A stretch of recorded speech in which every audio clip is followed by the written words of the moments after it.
꼭 알아야 할 어제의 뉴스.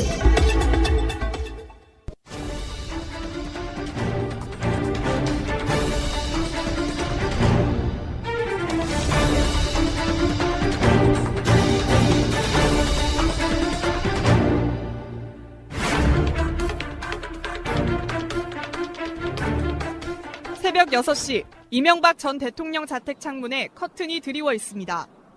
어두운 자택은 담장밖 취재진들이 밝힌 불빛과 대조를 이룹니다. 날이 밝자 권성동 의원, 이재호 전 의원 등 이 전 대통령 측근들이 속속 모여듭니다. 측근들이 떠나고 10분 뒤 이 전 대통령은 검은색 차량을 타고 자택을 나섰습니다. 차량은 경찰 경호를 받으며 텅 빈 도로를 달렸습니다. 논현역과 반포역을 지나고 이후 교대역 사거리와 서초대로를 거쳐 중앙지검에 도착했습니다. 거리는 5km가 채 안 됐습니다. 이 전 대통령이 검찰 수사를 받은 건 지난 2008년 BBK 특검 때가 마지막입니다. 꼬리곰탕을 먹으며 1시간 동안 면담에 그쳐 비난을 받았습니다. 포토라인에선 이명박 대통령은 준비한 발언을 마친 뒤 곧바로 조사실로 향했습니다. 처음 다스 실소유주 논란이 제기된 지 10여 년, 자택에서 검찰청까지 걸린 시간은 단 10분도 되지 않았습니다. 포토라인에선 이 전 대통령은 미리 준비한 발표문을 꺼내들고 먼저 참담하다고 말했습니다. 저는 오늘 참담한 심정으로 이 자리에 섰습니다.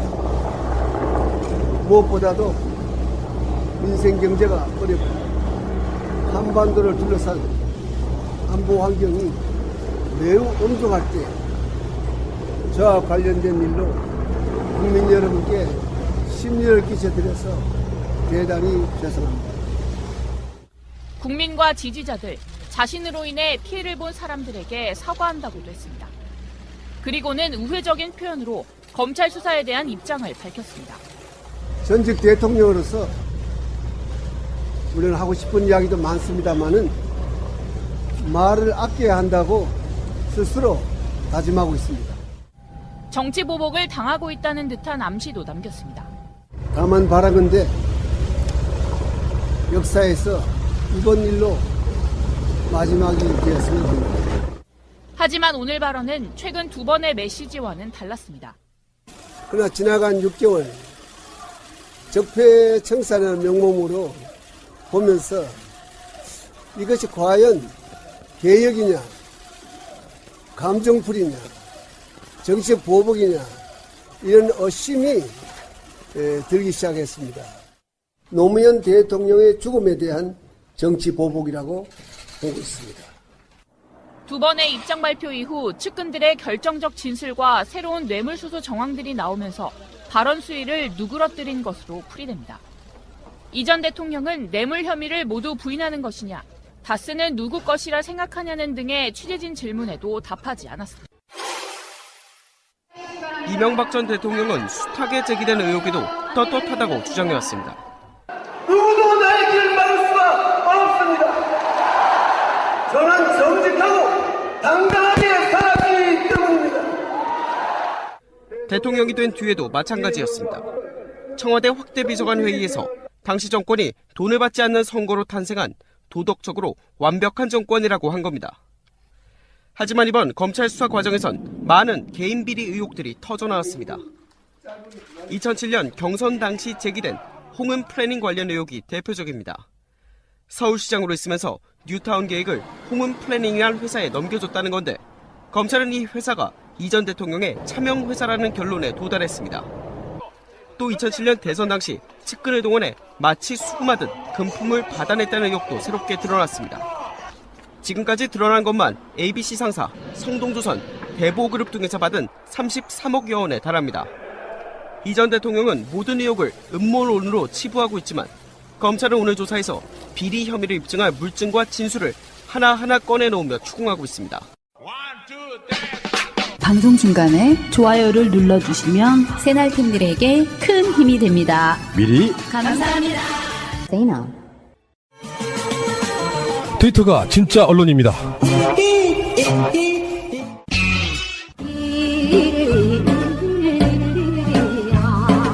비비 TBK라는 투자 자문회사를 설립을 하고 여러분 이거 다 거짓말하는 걸 아시죠?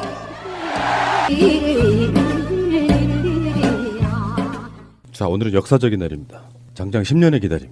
정말 이건 사필규정이에요. 철옹성처럼 보였잖아요. 박근혜가 정권 잡고 나서 이명박의 여러 가지 비리들이 의혹이 제기됐지만 검찰은 이명박을 제대로 조사한 적이 한 번도 없습니다. 사실은 이명박에 대한 수사가 5년 딜레이 된 거고 그 시작은 10년, 좀 심하게 표현하면 3, 40년 전으로 거슬러 올라갈 수도 있어요. 오래 묵은 채증 뭐 이런 게 내려가는 그런 느낌의 하루였습니다. 이명박 집 앞에 그중에 화제가 됐던 것 중에 하나가 하늘에서 찍은 거 보면은 이명박 집 옥상이 전부 다 태양광 패널로 돼 있어. 좀 인상적이었어요. 그렇게 완전 미친 듯이 지었더니 지는 태양광 패널로 쓰고 있다고. 그리고 2층 테라스가 굉장히 인상적이더라고요. 가운데가 뻥 뚫려 있는 카페처럼 꾸며놓은 2층 테라스가 역시 명박이 고급지다. 뭐 그런 생각이 들더라고요. 하늘에서 찍은 장면을 보면은 그런 느낌이에요. 한낱 인간의 존재에 지나지 않는. 이명박 집 밖에서 평지에서 보면 궁궐 같잖아. 그래 느껴지는 그 어마함. 담장도 높고. 그 느낌인데 하늘에서 보면 한낱 미물에 지나지 않는. 정말 높은 하늘에서 보면 개미보다 못한 존재가 인간입니다. 거기다 그 박근혜 때하고는 정말 대조되는 게 박근혜 때는 진짜 그 전쟁터 같았잖아요. 그 각지에서 모이던 극렬 지지자들이 삼성동을 터져나가듯이 막 에워쌌었는데 경찰과 취재진 말고는 정말 아무도 없는 한적한 그런 모습이 좀 대조적이었어요. 보도에 보면 딱 한 명의 지지자가 왔다. 네. 차라리 그건 안 오니만 못해. 없는 것보다 더 자존심 상하는 거 아닌가요? 그렇지. 그러니까 장미 한 송이. 이명박 입장에서 컨셉으로 지지자들은 오지 말라고 했다 이런 거란 모를까. 지지자가 한 명 딱 오고 나머지 전부 다 이명박을 구속하라 외치시는 분들. 그중에 낯익은 분 2분 계시더라고요. 강효미 씨는 다스는 누구 겁니까? 이거를 블랙하우스에서 질문을 한 지 4개월 만에 직접 이명박을 만난 거라고 하죠. 그래서 직접 다스는 누구 겁니까? 라고 물어봤지만 대답은 들을 수 없었다는. 이명박 전 대통령님, 다스는 누구 겁니까? 이 모든 게 정치 보복이라고 생각하시나요? 강민희 씨가 생각하기에 가수는 누구 거라고 생각하세요? 네, MB 거라고 다들. 둥그리 박성수님의 이제 개사료를 갖다가 이제 그놈의 컨셉 개사료. 지금 굶어 죽어가는 개들이 얼마나 많은데 지금 그렇게 아까웠게 거기다가 뿌립니까 그거? 그래도 마음이 이쁘잖아요. 든든하게 먹고 가라고 아침에. 얼마나 마음이 예뻐요. 아니, 근데 제가 거기에다가 박성수님한테 댓글을 하나 달았는데 사실은 게사료라는 건 상징적인 거잖아요. 네. 겉에 봉지에는 게사료라고 쓰시되 안에는 고양이 사료를 넣어달라. 왜냐하면 강남에는 유기견이 별로 없어요. 근데 길냥이는 있으니까 쥐 잡는 데는 주워 먹을 수는 있거든요. 아니, 쥐 잡는 데는 고양이가 훨씬 더 낫죠. 아이고. 카카 게사료 가져왔습니다. 네, 이거 어떻게 전할 방법이 이게 참 던질 수도 없고 예, 참 아쉽네요. 예. 전달이 안 되나요? 마지막 저희도 안에 못 들어가. 보온정, 미온정이 다 들어있는데 진짜 네네. 마지막 가시는 길이라도 이 사제에서 마지막이라도 회라도 좀 든든히 채우고 가셔야 할 텐데. 제도로서의 민주주의가 흔들리고 구타는 일은 이제 없습니다. 민주주의가 밥이고 밥이 민주주의가 되어야 합니다. 자, 어쨌건 이명박 씨는 9시 14분에 논현동을 출발합니다. 그리고 9시 23분이니까 뭐 경찰이 교통통제를 하기 때문에 10분이 안 걸렸어요. 서울중앙지검에 도착한 게. 그래서 글을 써왔죠. 짧은 A4 용지에다가 글씨도 너무 크더라. 글씨가 너무 커요. 저는 오늘 참담한 심정으로 이 자리에 섰습니다. 무엇보다도 민생 경제가 어렵고 한반도를 둘러싼 안보 환경이 매우 엄중할 때 저와 관련된 일로 국민 여러분께 심려를 끼쳐드려서 대단히 죄송합니다. 또한 저를 믿고 지지해 주신 많은 분들과 이와 관련돼서 어려움을 겪고 있는 많은 분들에게도 진심으로 미안하다는 말씀을 드립니다. 전직 대통령으로서 하고 싶은 말이 많습니다만 말을 아껴야 한다고 스스로 다짐하고 있습니다. 다만 바라건대 역사에서 이번 일로 마지막이 됐으면 합니다. 근데 이게 마차님의 단점은 이런 거죠. 이거를 들으면 진짜로 느껴지는 게 문제예요. 진정성이. 그렇죠. 참담하다고 느껴져요. 그리고 진심으로 미안하다고 느껴져요. 이명박의 목소리로 다시 한번 방송에서 넣어드리도록 할게요. 저는 오늘 참담한 심정으로 이 자리에 섰습니다. 무엇보다도 민생 경제가 어렵고 한반도를 둘러싼 안보 환경이 매우 엄중할 때 저와 관련된 일로 국민 여러분께 심려를 끼쳐드려서 대단히 죄송합니다. 또한 저를 믿고 지지해 주신 많은 분들과 이와 관련해서 어려움을 겪고 있는 많은 분들에게도 진심으로 미안하다는 말씀을 드립니다. 전직 대통령으로서 물론 하고 싶은 이야기도 많습니다만은 말을 아껴야 한다고 스스로 다짐하고 있습니다. 다만 바라건대 역사에서 이번 일로 마지막이 되었으면 합니다. 다시 한번 국민 여러분들에게 죄송스럽다는 말씀을 드립니다. 국민들께 사과하셨는데요. 100억대 뇌물 혐의 모두 부인하시는 겁니까? 이명박이 이 검찰청 앞에 출두해서 폴리스라인 앞에서 읽은 성명은요, 이명박의 심정을 앞뒤 문장을 바꿔서 표현한 겁니다. 아마도 이명박이 내심은 이렇게 외치고 싶었을 거예요. 저는 전직 대통령으로서 하고 싶은 말이 많습니다. 대한민국이 안보적으로 이렇게 엄중하고 민생 경제가 어려운 시기에 전직 대통령을 정치 탄압을 해서 구속을 하려고 하는 이러한 상황에 대해서 참담한 마음을 금할 수 없으며 다음 정권을 우리가 뺏어오면 우리도 똑같이 하겠습니다. 이런 마음을 아마 이 표현을 한 것 같아요. 그러니까 이번 일로 마지막이 됐으면 합니다 할 때 이 이번 일이라는 게 정치 보복을 뜻하는 거잖아요. 그러니까 그렇죠. 나처럼 이렇게 당하는 건 마지막이 되는데 이렇게 이야기한 건데 하여튼 뭐 어제 두고 보면 되죠. 그래서 저는 그 이명박이 정말 진심으로 건강하길 바랍니다. 앞으로 한 3, 40년 가능하다면 50년 정도는 제가 늙어 죽을 때까지 살아있었으면 좋겠어요. 바라건대 역사에서 이번 일로 마지막이 됐으면 합니다라는 말이 다시 계속 곱씹어 보면 뭔가 이번 정부에 협박하는 듯한 그런 느낌이에요. 그렇죠. 협박이죠. 그러면 민생 경제들이 한반도를 둘러싼 안보 환경이 매우 엄중할 때 그거랑 이명박이랑 상관이 없거든요. 이명박이 보면 나라 가서 군대도 안 갔다 온 사람 무슨 뭐 국방을 하는 것도 아니고 이 사람이 직접 무슨 국방에 관련해서 무슨 일을 지금 하고 있는 것도 아니고 드립은 뭐 이런 드립은 다 갖다 쳤는데 저는 이명박 씨의 일거수일투족이랄까요? 그걸 봤는데 어떤 느낌이냐면은 대중 앞에 피해자로서 이렇게 검찰청 앞에 포토라인에 섰잖아요. 일단 엄청나게 떨고 있구나. 정면 시선을 응시하지 못해요. 계속 땅을 보는 상황이거든요. 범죄자들의 대표적인 특성 중에 하나가 부끄러운 건 좀 알아. 가슴 떨리고 일단 떨림이 더 먼저겠죠. 왜냐하면 이게 내가 지금 들어가서 사실상 구속이 되냐 안 되냐 이제 들어가면 언제 나오나 하는 그 기로에 서 있는 바로 그 시점에 첫 발을 띄는 거잖아요. 그러니까 시선이 무대에선 가수라고 하면 입장이 이명박과는 다른 거죠. 나를 좋아하는 사람들이 나 쳐다볼 때는 그 모든 객석들을 두루 봐요.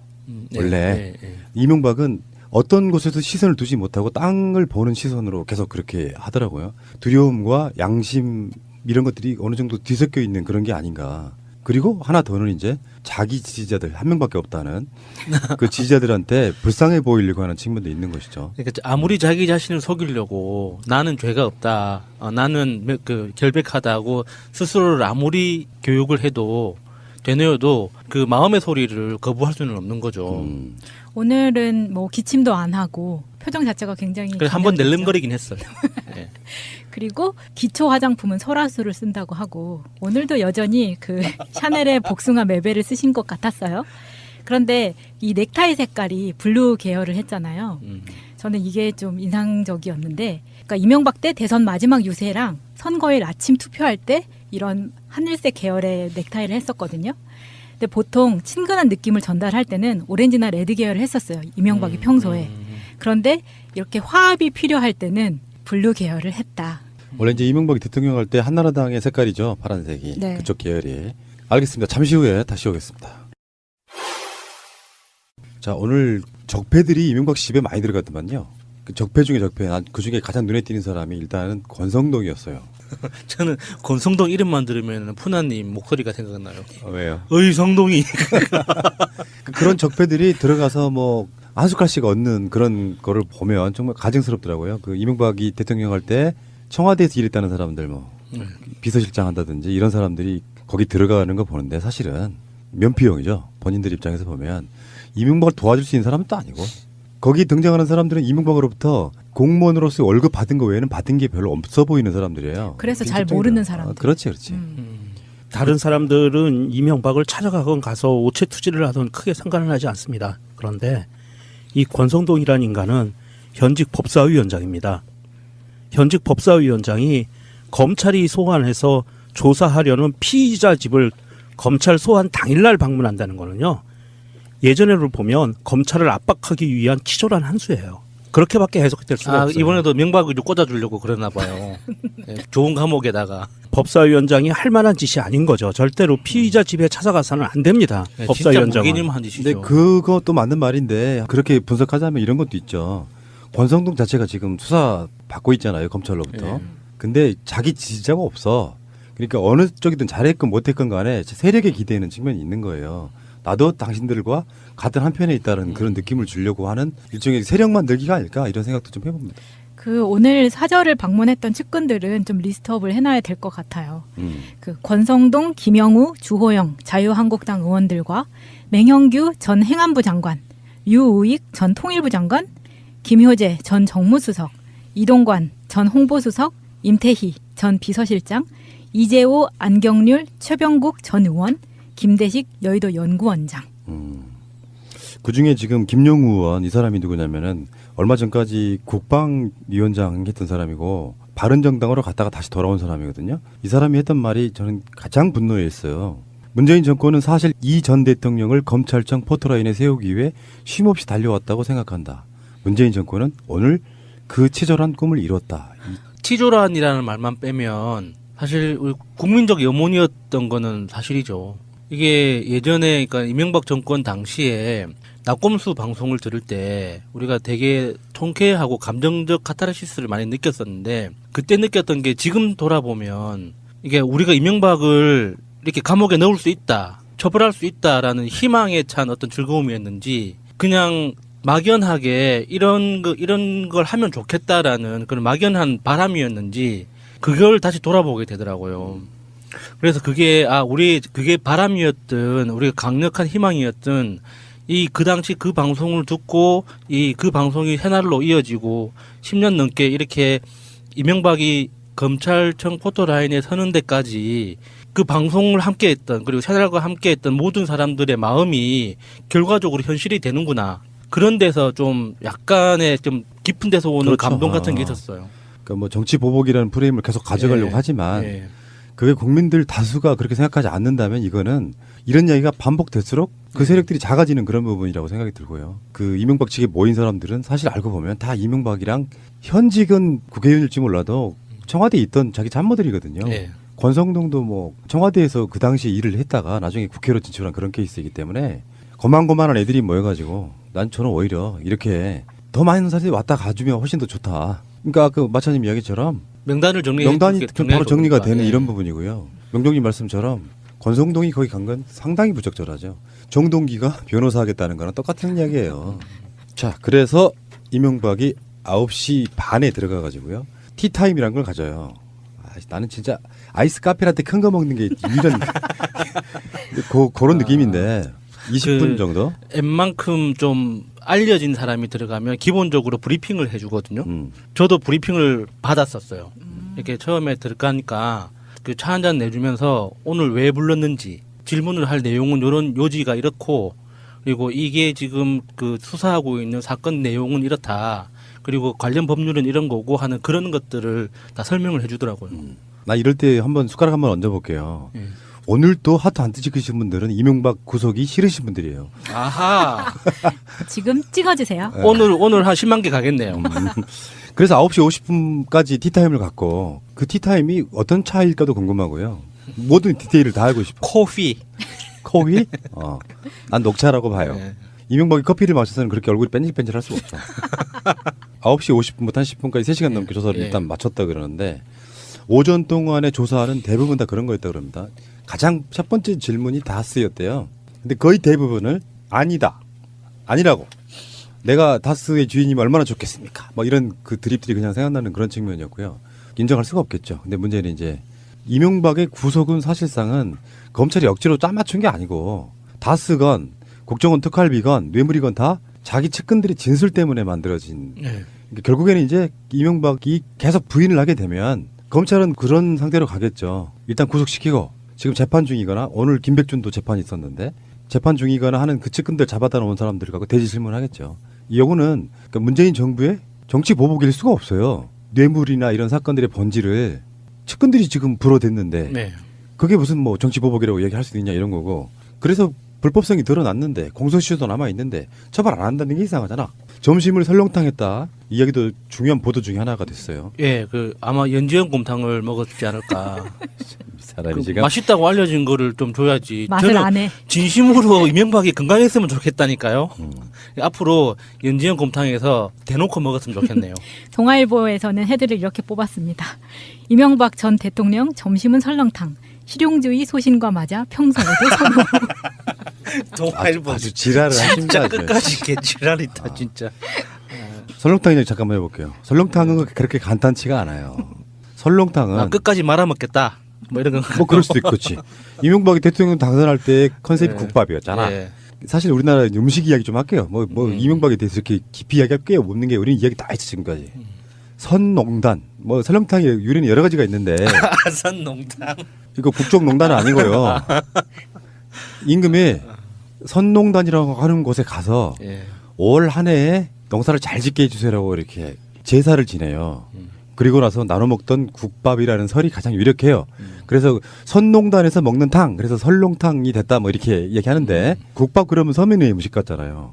사실 설렁탕은 서민의 음식이라고 보기도 어려워요. 궁중 음식입니다. 보통 국밥 그러면 우리가 이렇게 사극을 보면은 주모가 어떤 종류의 국밥인 간에 토렴 해가지고 토렴이라는 게 뭐냐면은 뚝배기에다가 밥을 부어요. 그 당시는 보온밥송이 없잖아. 밥이 식어 있는 상태란 말이야. 밥을 퍼가지고 부은 다음에 국물을 계속 넣었다 뺐다 하면 밥이 딱게 데펴질 거 아니야. 그 다음에 펄펄 끓는 국물을 위에다 올리고 고명 좀 얹고 내는 거였단 말이에요. 보통 그게 다 국밥에 다 그렇게. 지금은 이제 순댓국밥이나 지금은 따로 나오죠. 따로 나오지만 예전에는 그랬단 말이에요. 그렇게 그러니까 지금처럼 부스타 이런 게 발전하지 않던 시절이라 그런 식으로 해서 보온성을 유지했단 말이죠. 뚝배기 같은 걸로. 그러니까 소고기는 사실은 일반 서민들이 먹기는 힘든 음식이었다고 저는 봐요. 설렁탕이 가장 중요한 특성 중에 하나가 아무것도 넣지 않고 그냥 맹물에다가 끓여서 나중에 소금 쳐서 먹는 거예요. 선농단에서 제를 지냈던 뭐 이런 개념처럼 설렁탕은 우리가 생각하는 것처럼 서민적이고 대중적인 음식은 옛날에는 아니었다. 이렇게 좀 보셔도 될 것 같고. 혹시 따로 국밥이라고 하십니까? 밥 따로 국 따로 나오는 걸 따로 국밥이라고 따로 하죠. 국밥이 먼저일까요? 아니면 국밥이 먼저일까요? 국밥이 먼저 나온 거라고 들었어요. 그럼 국밥하고 따로 국밥하고 어떤 차이 왜 그렇게 만들어졌을까요? 빨리 먹어야 되니까. 따로 국밥은 500원 더 받으려고? 저는 그렇게 하는데. 이게 따로 국밥은 생긴 지가 얼마 안 됐어요. 불과 6.25 정도인데. 토렴을 하는 시간이 필요하잖아요. 식은 밥을 뜨거운 국물에 넣어서 토렴을 해야 된다고. 근데 그럼 시간이 걸리니까 아예 니들이 밥하고 국을 따로 먹어 해서 귀찮으니까 따로 준 거예요. 그게 따로 국밥이에요. 그게 6.25 때 밥 배급하면서 생겨났다고 그러는데. 저는 그 설거지거리가 하나 더 생기잖아요. 따로 주면. 그래서 500원을 더 받는 줄 알았어요. 그게 아니구나.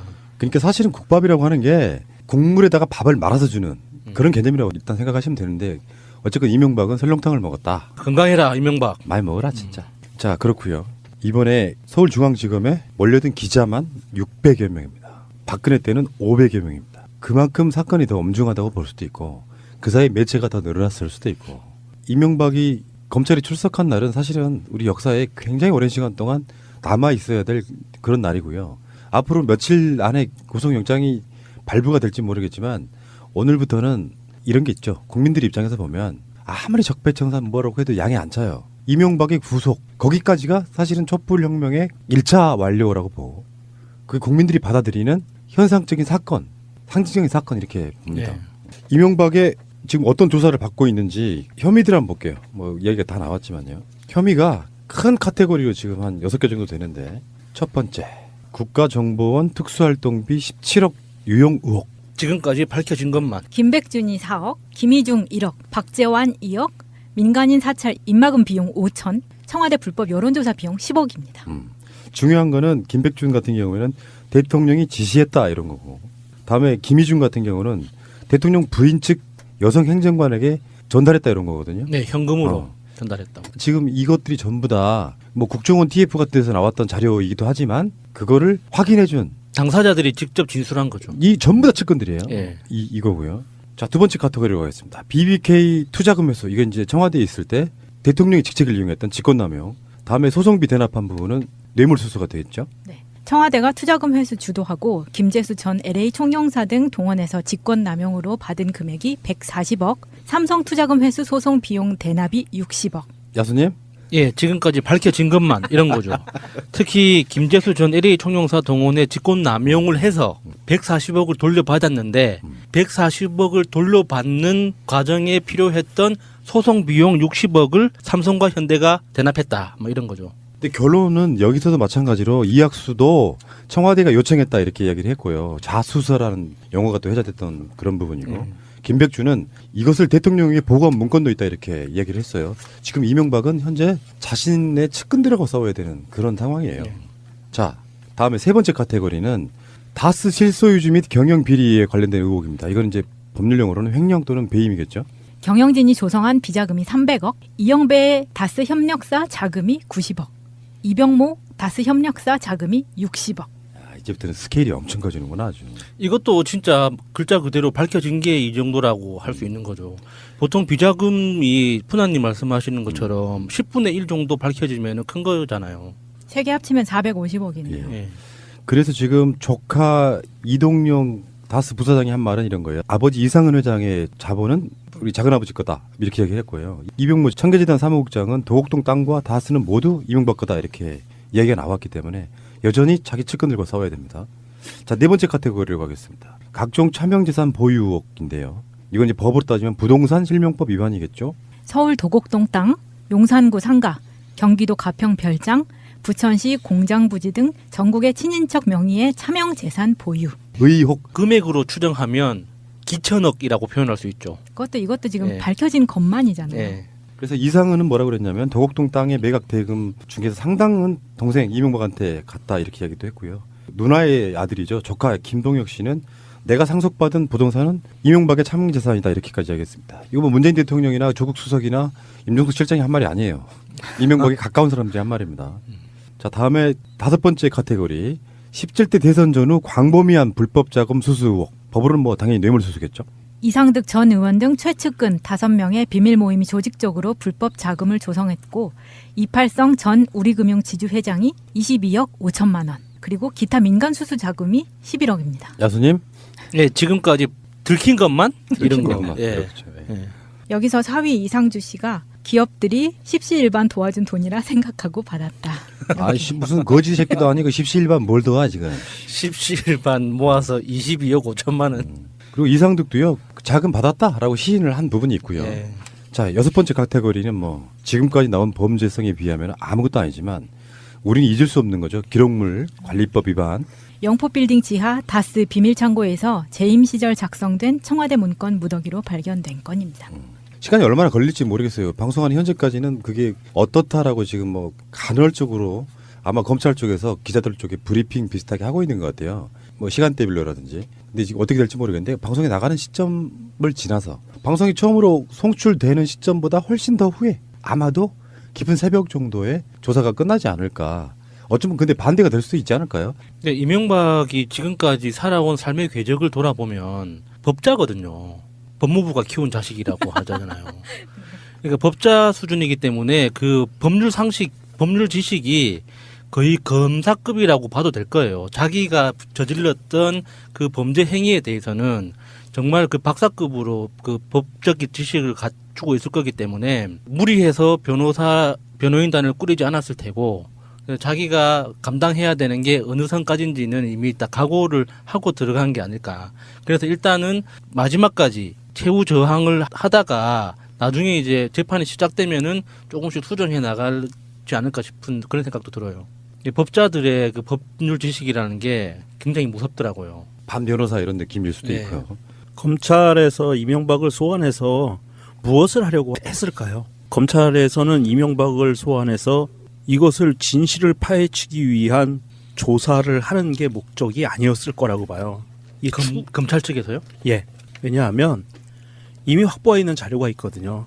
그래서 오전 조사를 검찰이 다스에 집중을 했거든요. 물론 오후에도 다스로 시작을 해서 지금 진행이 됐는데 그만큼 이 다스의 실소유주에 관계된 이 부분이 이명박 사건의 뇌물 사건 기타 등등 모든 사건을 풀 수 있는 핵심 카테고리가 된다고 보고요. 키포인트가 된다고 보고 파고 있는데 굳이 이렇게 오랜 시간을 판다는 것은 그냥 이명박이 단순하게 아니다라고 부인하고 간단하게 퉁치고 넘어갈 수 있는 상황은 아니다라는 분석이 가능하고요.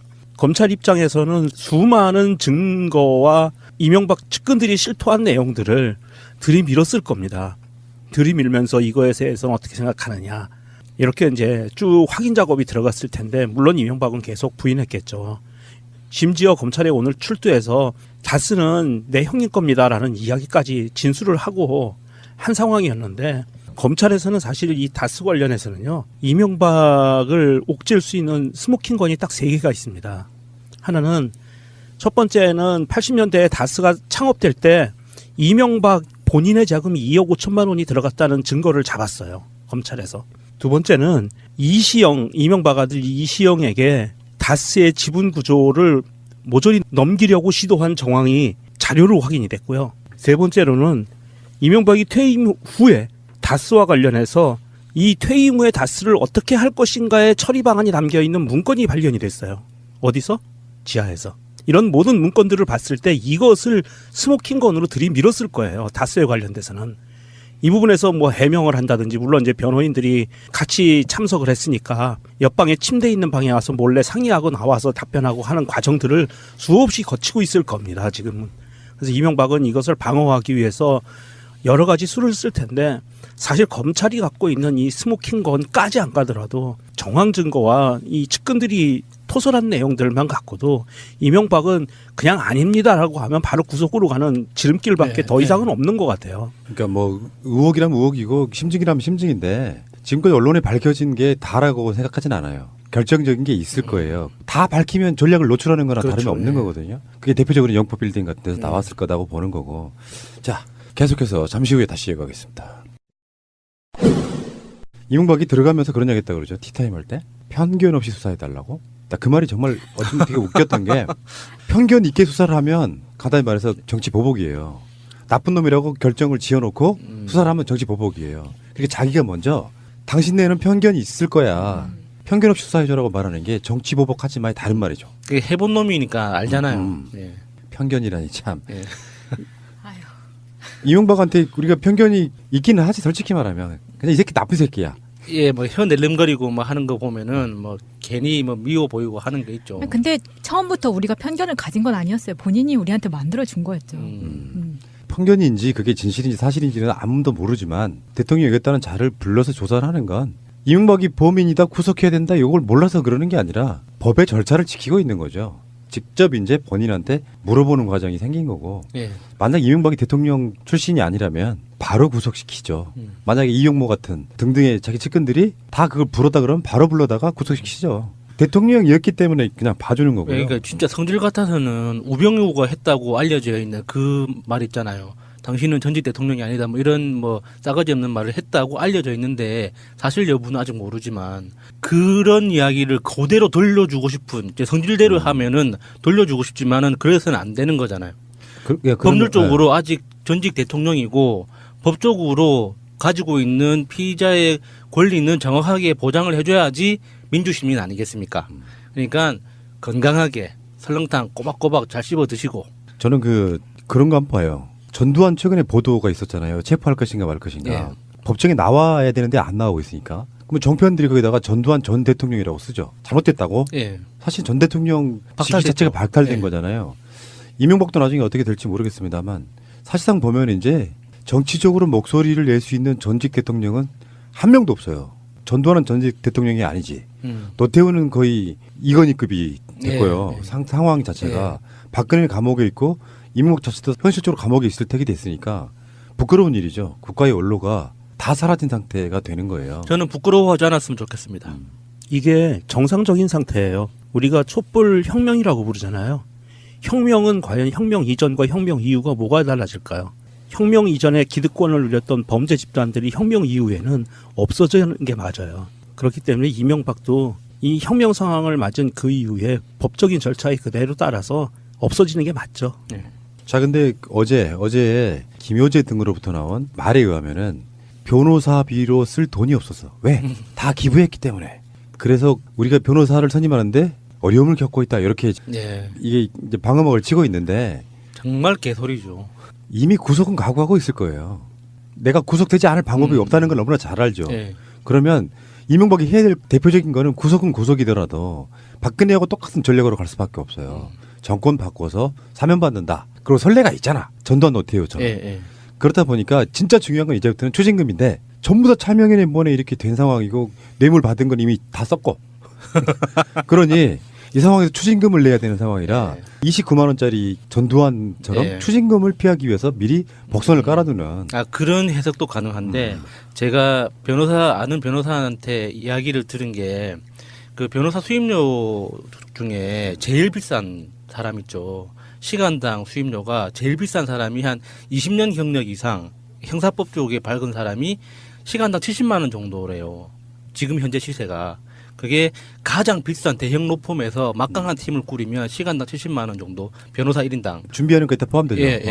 그런데 이명박 측에서 제안했던 로펌들 있죠. 그쪽에서 부른 가격이 다 시간당 90만 원을 불렀다는 거예요. 안 하겠다는 거지. 난 하기 싫다. 나한테 말 걸지 마라. 이래 놓으니까 이게 자기들이 가지고 있는 인력으로 팀을 꾸리려니 안 되고, 그러니까 인력 퍼포먼스가 안 나오는 거죠. 그래서 결국에는 나온 핑계가 이 정도 핑계를 대는 거죠. 이명박이 어떤 중대한 결단을 했을 거예요. 법자로서 이게 딱 송밥을 굴려보니 구속은 피할 수 없다. 그러면 100억을 지금 써서 구속을 되느냐, 100억을 안 쓰고 구속을 되느냐 생각해보니 100억 아끼고 구속되는 게 좋구나 하고 들어가는 거죠. 이명박 다운 발상이죠. 사실은 좀 가증스러운 게 전 재산을 사위에 환원했다고요? 사위한테 환원했잖아요. 자기 사위가 청계재단 맡아가지고 개인 빚까지 청계재단 수익으로 이명박 개인 빚을 갚았잖아요. 그러니까 서초동 집 담보 잡아도 50억 100억은 그냥 나오겠더만. 그러니까 이거는 말도 안 되는 드립이고 결국에는 구속을 피할 방법은 없다라고 보면은 비싼 변호사비 드릴 필요 있냐. 지금 70대 후반인데 감옥에 들어간다 하더라도 추징금을 덜 내는 방향으로 간다는 것 자체가 뇌물로 받은 건 다 토해내야 되는 거예요. 법률적으로는. 지금 뭐 뇌물이라고 표현되는 것들이 대부분이잖아요. 이것들을 다 토해내야 되는 상황인데 일단은.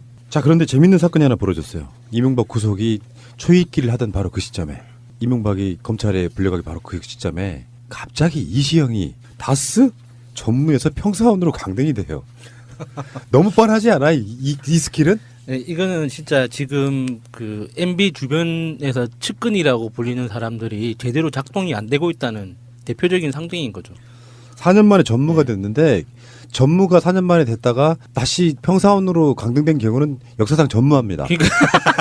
그러니까 다들 지금 어찌 할 바를 모르고 있는 거예요. 어떻게 지금 서로 팀 안에서도 커뮤니케이션이 안 되고 있고, 다스가 이명박이 아니라는 걸 어떤 식으로든 표현하고 싶은데 그게 굉장히 초딩스럽게 이제 표현이 된 거죠. 정말로 불쾌해요. 이거는 내가 진심으로 MB가 건강하고 장수하길 바라지만 이런 식으로 또 함시한번 우롱하는 걸 보면 이건 좀 기분이 좀 너무. 아니 뭐 4년 만에 초고속 승진할 때는 정말 이시영이 얘가 경영 천재다, 이렇게 잘할 수가 있나, 그리고 전무까지 올라간 거는 전 국민이 다 아는 사실이란 말이에요. 그런데 이시영 입장에서도 갑자기 평사원으로 강등이 된다면 본인이 1인 시위라도 해야죠. 그럼 노동부 고발을 하든지. 그리고 이거는 강경호 다스 사장 직속으로 다 바뀌었다고 하잖아요. 이제 해당 이시영이 하던 일들에 대해서. 근데 이거는 강경호가 그럼 어느 정도까지 커버를 할 수 있느냐. 강경호 자신은 빠져나갈 구멍도 본인도 만들어 놓고 있어야 될 텐데 얼마만큼 이 사람이 무슨 이명박 가족들의 개도 아니고 정말 자신을 갈아서 다스를 지킬 이유는 없단 말이에요. 이렇게 해서 얻어지는 실익이 뭘까 난 궁금해요. 다 아는 사실을 갖고 치열한 법리 다툼이 있을 때 봐라, 이시영은 뭐 그렇게 중요한 사람은 아니다라는 이야기를 하려고 그러나요? 그래도 그동안 MB가 검찰 출두하기 그 직전까지 벌어졌던 상황이 있는데 검찰을 바보 취급하는 것도 아니고. 너무 임기응변이죠, 이런 건. 이명박이 검찰에 소환되던 날 국정원 특수활동비 수수를 방조한 혐의로 기소됐던 김백준 전 청와대 총무비서관, 한마디로 말하면 이명박의 집사. 이 사람의 재판에서 한 말이 굉장히 여러 가지 의미를 담고 있어서 한번 이야기 한번 해보겠습니다. 이명박처럼 저거 같대요. 이 사람들은 이제 고령이라서 어떤 문장을 기억해서 짧게 말하는 뭘 모르는 것 같습니다. 저는 제 죄에 대해 아무런 변명도 하지 않을 것이고 남은 여생 동안 속죄하는 마음으로 반성하며 살겠습니다. 살겠습니다. 평생을 바르게 살려고 최선을 다했는데 불현듯 우를 범해 씻을 수 없는 죄를 지었습니다. 지금 이 시간에 전직 대통령이 소환 조사를 받고 있다는 이야기를 들었습니다. 철저한 수사를 통해 모든 진실이 밝혀질 것으로 기대하고 있습니다. 저도 사건의 전모가 국민들에게 알려질 수 있도록 최대한 성실하고 정직하게 수사와 재판에 참여하겠습니다. 이렇게 이야기를 하면 우리 또 마음이 또 달라지잖아요. 이게 이명박 핏바람 먹고 살던 개새끼라는 이렇게 막 욕을 하다가도 이렇게 또 나오면 그래 늙음하게 고생이 많으십니다. 이렇게 좀 건강 챙기시고 이렇게 우리한테 우리 국민이 꼭 알아야 될 실체적 진실을 좀 더 상세히 알려주기를 바라는 이 마음이 자연스럽게 생기지 않습니까? 이 김백준 씨처럼 사회 원로가 된 분들 중에 사회적 지탄을 받았던 분들 좀 이렇게 좀 모범 삼아서 지금이라도 늦지 않았으니까 좀 많은 고백을 했으면 좋겠어요. 불현듯 우를 범해 씻을 수 없는 죄를 지었다. 사실은 내 죄는 이명박 때문에 생긴 죄다. 그 죄를 인정한다 하거든요. 이걸 보고 있으면은 김백준 입장에서는 그래도 굉장히 40년 동안 이명박을 모셨다고 그러잖아요. 이명박한테는 이 자체가 엄청나게 불리하게 적용할 겁니다. 네. 이런 방식으로 재판을 받는 자기 측근들이 다 이런 방식이라면. 김백준이 이렇게 이야기했답니다. 막 이렇게 얘기해주면 얼마나 결정적으로 불안하겠어. 법정에서 변호인이 이렇게 이야기했다잖아요. 사실관계를 대체적으로 인정한다. 변호인이? 예, 검찰이 그 제기했던 사실관계들을 대부분 인정한다고. 이 김백준이 기소되기 전에 검찰 수사에서 콕 집은 게 그거였어요. 다 잊어버리시는데 이명박이 시켜서 했어요. 그랬거든요. 예. 그래서 지금 이 기소 단계에서 재판 단계에서 현재 검찰이 변호인 등에게 그 기소 관련해서 서류들을 다 완벽하게 100% 오픈을 하지 못하고 있는 게 이 안에 들어있는 것이 주범 이명박이 들어있어서 그래요. 지금 공범 김백준인데 주범 이명박에 대한 증거 자료들이 들어있어서 이명박이 기소되기 전에는 이걸 오픈하기가 힘든 겁니다. 저쪽에서 방어할 수 있기 때문에. 그래서 지금 이거를 오픈하지 않는 거고 이미 김백준은 검사들 앞에 가가지고 모든 것을 다 부른 거예요. 그래서 이명박이 시켜서 했고 나는 시켜서 한 죄밖에 없는데 처벌을 그냥 달게 받겠습니다. 이 정도 선에서 끝내려는 것 같습니다. 그리고 김백준은 아들이 걸려 있거든요. 지금 아들 김영찬 메릴린치 서울지점장. 예. 이때 그 KIC가 2조 원을 투자를 하면서 메릴린치가 김백준의 아들을 지점장으로 스카우트를 하죠. 이명박이라고는 악인을 떠나서 일종의 폴리바게닝 같은 건데 있는 그대로 불어주면 공범이기도 하지만 사실은 위치상으로 보면 정범이에요. 이명박이라고 하는 주범. 예. 이 주범의 정범이에요. 빅주범. 수사에 최대한 협조를 하면 본인의 형량이라 이런 것들은 충분히 가만히 되는 부분이 있거든요. 그래서 각자도생이라는 게 예를 들어 예전에 장세동처럼 주군의 죄를 다 뒤집어 쓰고 다 내가 시킨 거야. 이렇게 들어갈 만한 그런 인물 자체가 못 되는 거죠. 저기 이명박 자체가. 네, 그동안에 MB가 해온 스타일을 보면 꼼꼼한 게 너무 지나쳐서 진짜 어떤 1mg의 오차도 허용하지 않더만요. 그래서 뭐 정치 조직이나 이런 것 마피아처럼 느끼는 곳에는 실제로 굉장히 많은 것들을 베풀어야 되는 부분이 있어요. 가진 자가. 이런 거 있잖아. 네가 들어갔다 나오면 내가 네 가족들 다 챙겨줄게. 이런 걸 못 하는 거야. 그 욕심 때문에. 청렴해서가 아니라. 그러니까 실컷 이용당하고 버려지는 케이스가 워낙에 많아서 김희중처럼 그런 거죠.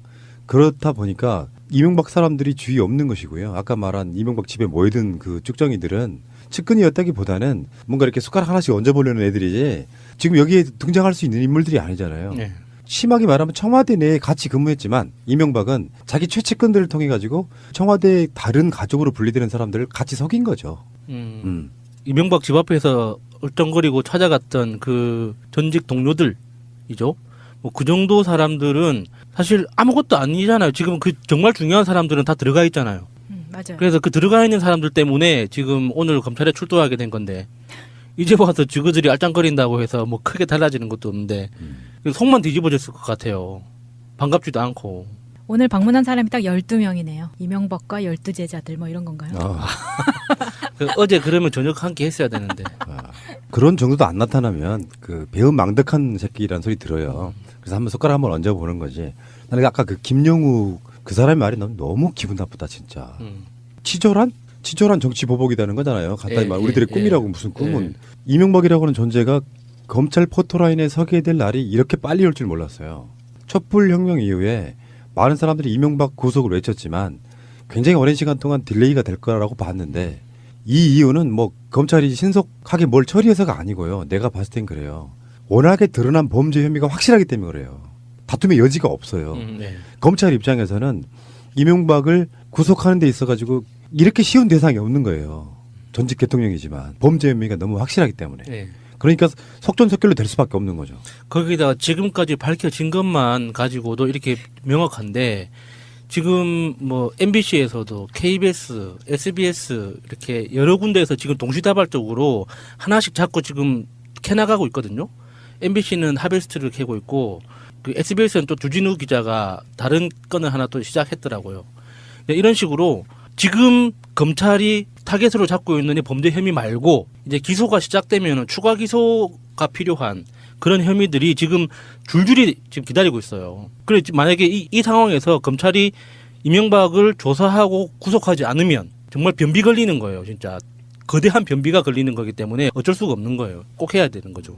자, 그러면 이제 이명박이 뭐 우리 방송 나가는 시간, 송출되는 시간에도 구속되기는 현실적으로는 힘들 거다는 예상이 있고 결론은 그렇습니다. 이렇게 다 부인하는 쪽으로 간다면 결국엔 대질할 수밖에 없을 거다. 그러면 대질 신문을 하려면 이제 어쩔 수 없어요. 증거를 갖고 있는 건 검찰이고 혐의를 가진 피의자는 부정을 하고 그러면 방법은 하나밖에 없다는 거죠. 그래서 그게 전에 말한 그 바둑 용어의 아다리라는 게 그런 거란 말이죠. 인정을 하면 유죄가 되고 부인을 하면 수사해야 되는 검찰 입장에서는 이제 대질신문이라도 하려면 대통령직을 지낸 자를 이게 이런 부분이 있어요. 법으로 전직 대통령에 대한 경호법이 있기 때문에 한번 부르는 것 자체가 사실은 부담일 수가 있고 그러니까 이제는 그러면 계속 부인하신다고 하면 우리가 대통령님을 가둬놓고 조사를 하겠습니다. 이렇게 되는 거거든요. 잘 모시겠습니다. 이런 거죠. 그러니까 지금 결국에는 이명박은 뭐 이제 구속될 수밖에 없을 것 같은데 검사가 이명박을 뭐라고 부르는지 아세요? 조사할 때? 대통령님. 나 그게 못마땅한 거지. 실제로는 피의자라고 부르는 게 맞는데 왜 그래야 되는 건지 참. 근데 저는 대통령 각하라고 하든 할아버지, 뭐 선생님, 뭐 대통령님 어떤 존칭을 붙이더라도 잘 해줬으면 좋겠습니다. 아니 왜 우리가 국회의원 건강하게 오래오래 살 수 있게. 강기정원 이야기할 때 현역 같은 전 의원이라고 하듯이 전자는 붙여줘야 되는 거 아니야? 이명박 전 대통령님 이렇게 해야 되는 거 아니야? 현직이야? 편견 없이 하려고요. 편견 없이 하려고. 그 편견이 있는데 대통령이면 그냥 피의자지. 이명박이 입장문을 읽은데 아까 말씀하셨다시피 글자가 되게 컸다 그러잖아요. 그중에서 여기에 나와 있는데 읽지 않은 부분이 있다 그래요. 그래요? 네. 그게 뭐냐면 이번 일이 모든 정치적 상황을 떠나 공정하게 이루어지기를 기대합니다. 애시당초 기대를 안 하고 있구나. 이명박이 쫄보라서 그래요. 막상 검찰청에 섰더니 검사들의 심기를 건드리고 싶지 않은 부분이 분명히 있어요. 떨고 있다고 얘기했잖아요. 그러니까 편견 없이 봐달라는 것도 그런 거예요. 읍소하는 거야. 범인이라는 피의자라는 편견 없이 안 봐달라. 무죄 추정이 원칙에 따라서. 그렇죠. 알겠습니다. 이명박은 결국 구속되겠죠. 뭐. 구속이 안 되는 사태가 일어나면 이제 또 촛불 나겠죠. 다시 모이는 거죠. 다스가 누구 것인지를 규명하는 건 사실상 이번 검찰 조사의 성패를 좌우한다고 해도 과언이 아닙니다. 이 때문에 검찰은 다스와 도곡동 땅을 비롯한 차명 재산 의혹을 확인하는 데 공을 들여왔습니다. 다스 의혹을 왜 가장 먼저 조사했느냐는 기자의 질문에 검찰 관계자는 범행 동기를 먼저 확정짓는 게 효율적이기 때문이라고 답했습니다. 다스가 이전 대통령 것으로 규명되면 범행 동기가 명확해진다는 겁니다. 하지만 검찰이 집중적인 추궁에도 이전 대통령은 다스는 자신의 소유가 아니다는 기존 입장을 반복하며 경영에 개입한 적도 없다고 답변했습니다. 이렇게 다스는 물론 도곡동 땅도 자신의 소유가 아니라고 극구 부인하는 이유는 대통령을 지낸 사람으로서 도덕적으로 치명상을 입기 때문입니다. 여기에 당장 법적으로도 다스와 관련된 혐의를 쉽게 벗을 수 없습니다. 뇌물수수 혐의를 받는 60억 원대에 달하는 삼성 다스 소송비 대납과 300억 원대의 비자금까지 최종 책임을 져야 합니다. 만약 다스가 이 전 대통령 것이라는 게 확인되면 검찰로서는 이 전 대통령의 거짓말을 입증하고 결정적인 증거도 확보하는 일거양득의 성과를 얻게 됩니다.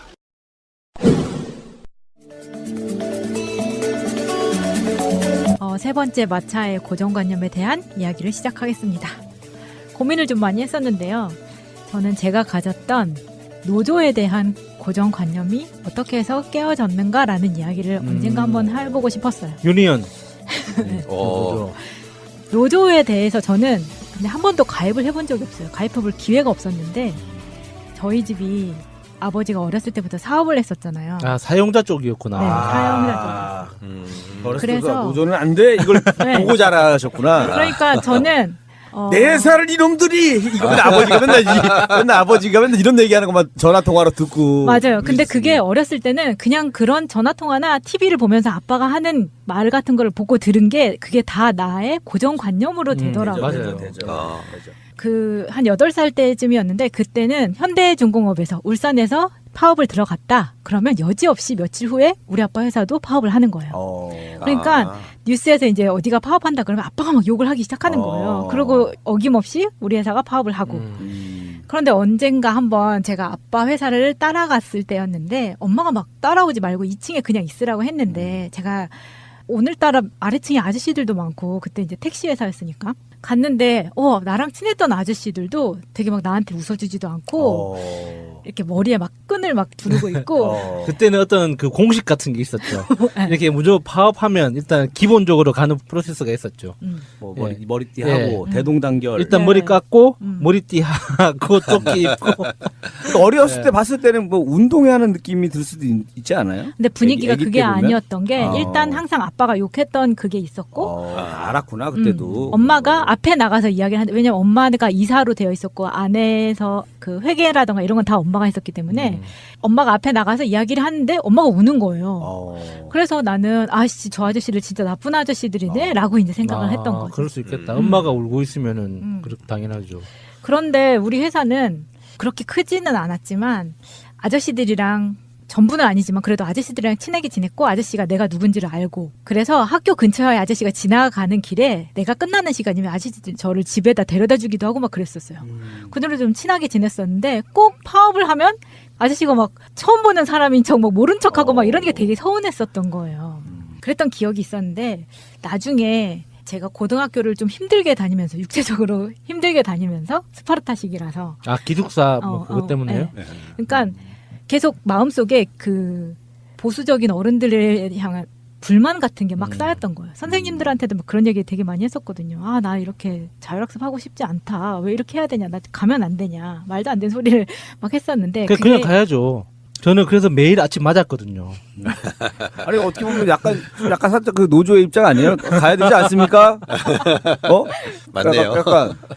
근데 그게 나중에 어떻게 표출이 되냐면 97년 한총련 사태가 있었잖아요. 그 연세대 앞에서 깃발 들고 언니 오빠들이 우르르 하고 막 달려가면 경찰들이 막 쫓아오고 막 난리가 나고 막 최루탄 쏘고 막 이런 것들이 연일 보도가 될 때였는데 제가 그걸 보면서 저 진짜 멋있다. 나 대학 가서 저거 해야겠다.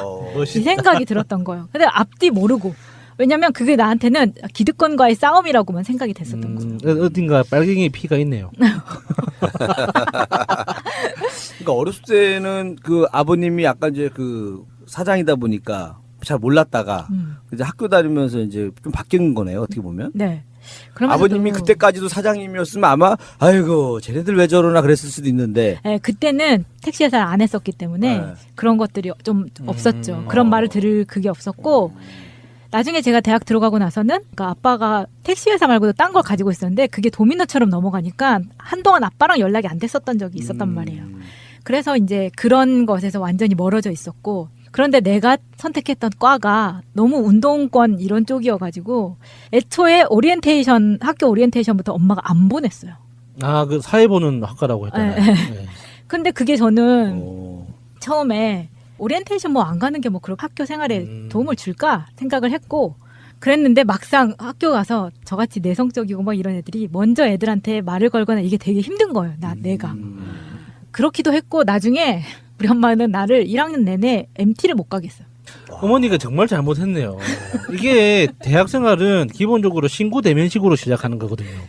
신고 대면식 하고 오리엔테이션 가고 그다음에 그 신입생 환영회 하고 그다음에 그 과 MT 이게 딱 절차가 있어요. 이렇게 절차를 거치면서 이제 남자애들하고는 거의 이제 그 목욕탕도 같이 가는 그런 친구가 되고 여자애들하고는 거의 그 자매처럼 이렇게 지내고. 어머니가 이제 그거 약간 원래 MT 안 보내는 거는 옛날에 좀 있긴 있었어요. 근데 그 남자 조심하라고 부모님들이 보통 그런 의도로 많이 그랬었는데. 그렇기도 하고 이제 워낙 그러니까 저는 그 학교에서 처음에 오리엔테이션 할 때 교수님들 나와서 뭐 자기 소개하고 막 하는 시간에 아빠가 왔었어요. 그래서 나는 아빠랑 뒤에서 유일하게 학부모가 같이 왔던. 와 진짜 상상하기 힘든 모습이다. 그거 약간 과보 아니에요? 과보.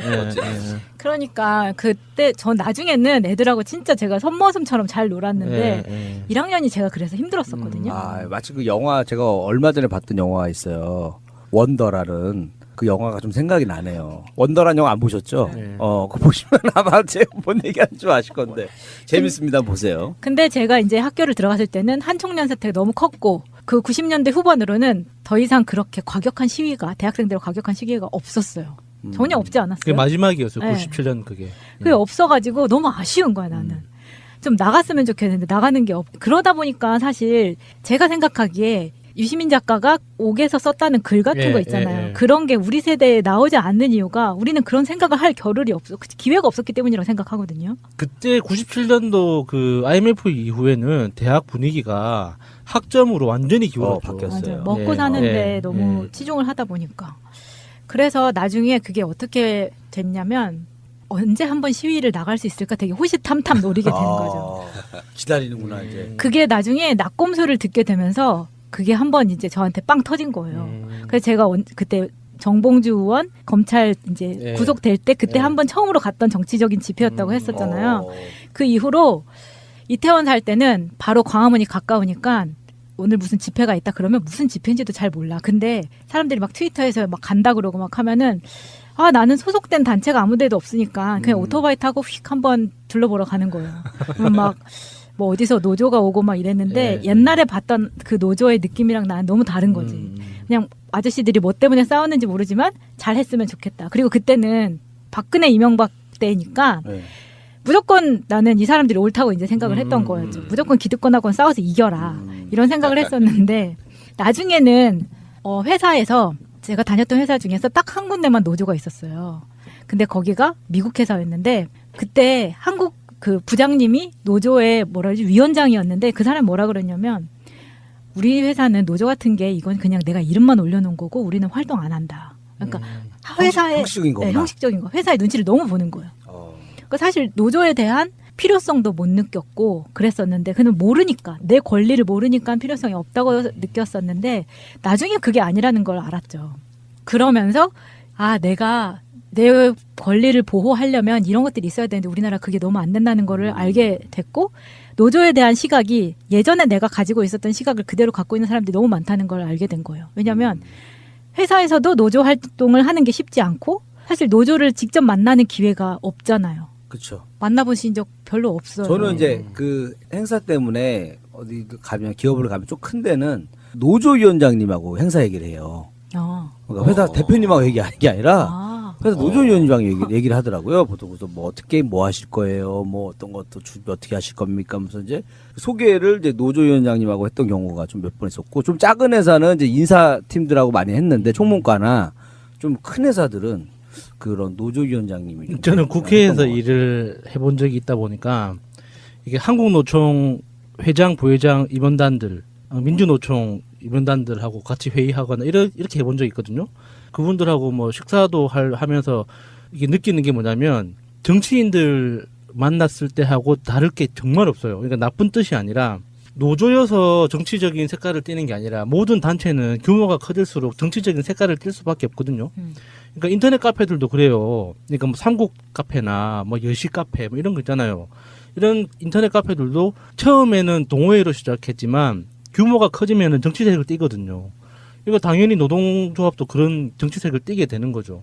그런데 거기에 이제 최고위층들은 어쩔 수 없이 작은 정책적 판단이나 협조 여부가 노조의 조직의 어떤 방향성을 결정하다 보니까 굉장히 정치적인 어떤 태도를 보일 수밖에 없는 거죠. 되게 재밌었어요. 그분들, 그러니까 보통 노조라고 하면 그냥 몸으로 먹고 사는 사람, 뭐 어디서 뭐 망치질하고 뭐 이렇게 좀 무식한 사람이라는 그런 이미지가 더 씌워져 있거든요, 우리나라에. 근데 실제로 그 노조에서 활동하시는 활동가 만나보면 진짜 박사들도 많고요. 맞아. 변호사 자격증이 있는 사람들도 많고 어느 분야든 전문가들이 없는 분야가 없어요. 정말 이게 토론이 재밌어요. 그래서 그분들하고 이야기를 하면 그 보통 정치인들하고 이야기를 하면 한 명의 정치인이 주인공이 되고 나머지는 다 조연이 되거든요. 그래서 그 사람의 의견에 맞장구 치는 게 나머지 사람의 역할이 돼요. 근데 노조분들하고 이야기를 하면 진짜 토론이 되거든요. 그 직급하고 상관없이. 되게 재밌어요, 그분들. 그게 우리 정권 연장 싱크탱크에서 들어보거나 아니면 그 노동 아카데미 이런 거 막 하잖아요. 그러니까 다른 나라는 좀 그런 게 활성화돼 있고 제가 몇 번 얘기했지만 프랑스에서는 중학교 때부터 그 과정이 들어가요. 노사 협의하는 그런 것들이. 근데 우리나라는 전혀 배우질 않잖아요. 그러니까 스스로 학생들끼리 노조 설립하고 사측하고 협상하고 하는 게 교과 과정으로 들어가 있대요. 맞아요. 들어봤어요. 그래서 저는 이제 작년에 프랑스에서 워낙 시위도 자주 하고 파업도 자주 하고 그러니까 일상으로 느끼지 사람들이 저것들 파업해서 물론 내가 늦게 가거나 지하철에 멈춰서 짜증이 나긴 하지만 이거를 노조를 비난하는 사람은 없어요. 왜냐하면 그게 다 자기 자신이라고 생각을 하기 때문에. 그러니까 우리나라 촛불 집회할 때 프랑스 사람들이 제일 놀란 게 왜 차를 안 부시는지 이해가 안 됐다잖아요. 기본적으로 시위라 함은 그러니까 시위라는 말 속에 폭력의 개념이 들어가 있는 거거든요. 그래서 그 길거리에 있던 차가 아무런 잘못이 없다고 하더라도 지금 이게 시위라는 거를 증명하기 위해서라도 부셔야 되는 거야. 맞아. 근데 프랑스 사람들이 보기에는 이상해 보였대요. 그런 것들 오히려 과격한 면이 있어요. 프랑스에서는. 그 여러 인종이 모여 살다 보니까 그 본인의 이권이나 이런 것들이 정말 필사적으로 해야 될 때는 앞장서서 막 이제 두드러 패고 하는 거죠. 우리는 뭐 대신에 뭐 촛불 시위라고 해가지고 이제 어떻게 보면 그 사람들이 봤을 때는 되게 좀 심심한 시위일 수 있겠네요. 그렇죠. 그렇지만 인내심으로 보면 훨씬 더 대단한 거죠. 촛불 다음 버전이 생각이 나는데 무관심 시위. 어떻게? 그러니까 이거는 진짜 말하기 좋아. 이건 5천만 동시에 할 수 있는 거야. 그러니까 무관심, 난 하고 있어, 시위하고 있어. 근데 티를 안 내는 거야. 무관심 시위야. 그러면 이제 집계 하기가 얼마나 어렵겠어, 이거. 5천만이 지금 다 참여하고 있습니다. 지금 무관심 시위. 지금 당장 해볼까요? 무관심 시위 참여하고 있다고 지금 5천만이.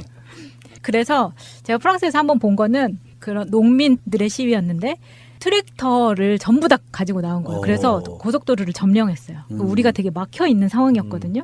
그러니까 우리는 시간 내에 도착을 해야 됨에도 불구하고 같이 차를 타고 있던 사람들이 화를 안 내는 거예요. 나만 화내. 오히려 당연한 거구나. 네. 물론 답답하고 이제 그런 거는 그러니까 이 문제를 해결하지 않는 나라를 비판을 해야지. 나라나 그 회사를 비판하고. 네, 그렇죠. 그러니까 그게 확실히 이게 생각하는 차원이 다르다고 해야 되나? 그러니까 저는 우리나라에서 파업을 할 때 특히 철도 노조에서나 지하철 노조에서 파업할 때 정말 답답하다고 느끼는 게 우리나라는 파업을 안 해요. 그러니까 평소에 오버타임 근무를 하다가 파업을 할 때 정상 근무를 해주는 거예요. 맞아요. 그걸 파업이라고 그렇죠. 하거든요. 막 대체력도 데려오고. 그렇게 하다 보니까 시민들은 파업을 하는지 안 하는지 몰라. 잘 모르죠. 사실 KTX 노조에서 KTX가 파업을 하면 멈춰야 될 거 아니에요. 그래서 막 서울역이고 광명역이고 사람이 막 미어 터지고 막 혼란이 일어나야지 그게 파업인데 맞아요. 파업을 하는데 다 정상적으로 운행을 해. 왜 그러냐면 파업을 했을 때 그 비난이나 이런 것들이 나라나 정부를 향하지 않고 노조를 향하기 때문에 그게 부담이 되는 거. 그러니까 그게 역사적으로 우리나라에서 이 정권이 이승만 박정희 때부터 내려오는 노조에 대한 일종의 이미지 작업이 성공한 거예요. 그러니까 파업을 해서 사회적으로 문제가 생기면 이거는 노조가 잘못한 거야.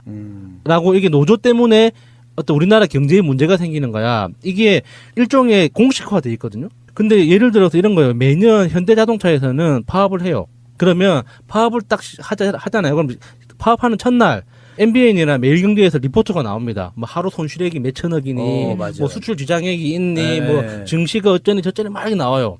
그런데 20년 이상 현대자동차 주가 추이를 보면 한 번도 떨어진 적은 없습니다. 그 왜 그럴까요? 그러니까 그게 언론의 주장대로면 현대자동차 노조에서 파업을 강하게 하면 할수록 그 해에는 주가가 떨어져야 될 거 아니에요. 손실이 그렇게 많이 났는데. 그런데 단 한 해도 빠지지 않고 현대자동차는 주가가 떨어진 적이 없어요. 그러니까 왜 그럴까? 그런 보도들이 노조를 포커스해서 이 사람들이 이 머리에 띠를 두르고 조끼를 입고 너무 과격하게 이거 팔뚝질만 해도 과격하게 보이는 그런 프레임으로 보여주기 때문에 그렇다면 현대자동차 측에서는 문제가 없었느냐? 그게 아닌데도 모르지 저것들 또 일 안 하고 저짓 하는구나 이런 프레임으로 가는 거죠. 그런 것들이 똑같이 내 자식이 그런 대기업에 들어가는 건 너무 좋은데 가서 똑같은 입장이라 하더라도 이 사람들이 노조에서 쟁취해서 작업 환경을 좋게 해주는 게 멀리 보면은 내 자식들한테도 다 이득인데 그냥 보기에는 그걸 욕을 하게 된다는 거죠. 근데 제가 촛불 때 가장 인상 깊었던 것들이 있는데 그게 뭐였냐면 하나는 전농에서 전국에서 트랙터를 끌고 여의도까지 온 적이 한 번 있었어요. 저는 그게 너무 감동적이었었거든요. 그러니까 정부 그냥 그 각자 농장에서 일하시던 분들이 그 속력 안 나오는 트랙터를 가지고 새벽에 막 도착하고 경찰들 저지하고 그런데 막 새벽에 도착하고 막 그랬었어요. 근데 제 친구 중에 지금 사회 활동을 하는 그냥 정말 애기 엄마인데 정말 사회 활동을 열심히 하는 어묵이라는 친구가 있는데 이 친구가 이걸 보고 우리 촛불 할 때가 한겨울이었잖아요. 그러니까 새벽 3시 막 이때 아저씨들이 길이 막혀서 올라가진 못하고 먹을 거나 따뜻한 게 아무것도 없는 상태에서 길 위에서 밤을 지새우게 된 거예요. 이런 생각을 가진 친구들 몇몇이 택시를 타고 거기를 가가지고 아저씨한테 차랑 음료 막 이런 거를 막 갖다 주고 온 거예요.